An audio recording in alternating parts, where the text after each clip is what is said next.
కోసం సైనికుడై ప్రాణం వదిలిన వీరులురా, భారత మాత బిడ్డలురా, బాళల్లో వరిగెనురా, దేశం కోసం సైనికుడై ప్రాణం వదిలిన వీరులురా. ఈరోజు మన కళాశాలలో విశ్వ హిందూ పరిషత్ వారి ఆధ్వర్యంలో యాంటీ నార్కోటిక్స్ డ్రగ్స్ కి వ్యతిరేకంగా ఒక అవేర్నెస్ కార్యక్రమాన్ని ఏర్పాటు చేశారు. ఈ కార్యక్రమానికి వచ్చినటువంటి విశ్వ హిందూ పరిషత్ బాధ్యులు భాగ్యలక్ష్మి విభాగ కార్యదర్శి గారు శ్రీ పల్లెం రాజేందర్ రెడ్డి గారు, అట్లాగే వారు దేశానికి కానీ సంస్కృతికి కానీ నష్టమయ్యే పద్ధతిలో నేను వ్యవహరించను. దేశం యొక్క అభ్యున్నతిని మాత్రమే నేను కోరుకుంటాను.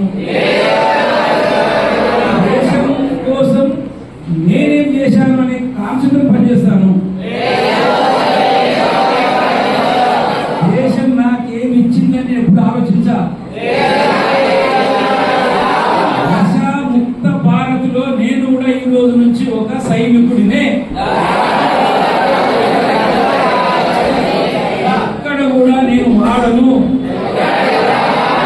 ఎవరన్నా వాడినా కానీ వారికి మనము మన దోర కాకపోతే పెద్దవాళ్ళతో కౌన్సిలింగ్ ఇప్పిస్తాము. ఈ రకమైన సంకల్పం ఈ రోజు తీసుకుంటున్నాను. ఈ యొక్క ఆలోచన 70,000 పిల్లలు పెట్టుకుంటారు, 70,000 గొప్పలు మధ్య అంటే ఈ రకమైన ఆలోచన తప్పు. ఇప్పుడైతే మన సనాతన ధర్మం మనం వస్తున్నటువంటి ధర్మం మనకి ఏం సూచిస్తుందో ఆ పద్ధతిలో మనం పయనిద్దాం.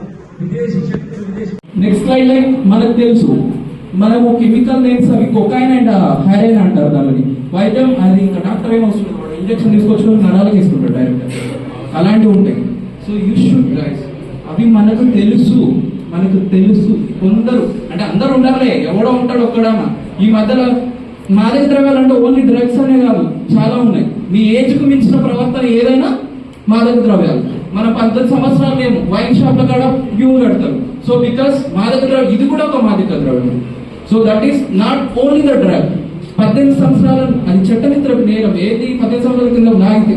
సో 18 సంవత్సరాలు వచ్చిన తర్వాత ఎందుకు తాగాలని అంటారంటే నీ బాడీ శరీరం, నీ యొక్క శరీరం తట్టుకునే శక్తి వస్తుంది కాబట్టి, నీ నర్వ్స్ యొక్క శక్తి వస్తుంది కాబట్టి you have to take a occasionally. That is not a wrong that I have to kept in my mind. So and అది ఒక పెద్ద తప్పని చెప్పండి. బట్ అది మనం 18 సంవత్సరాల లోపు ఉన్న దాకా కూడా అది చట్టమిత్ర నేరం. ఎందుకంటే మన శరీరం, మన బాడీ. ధన్యవాదాలు.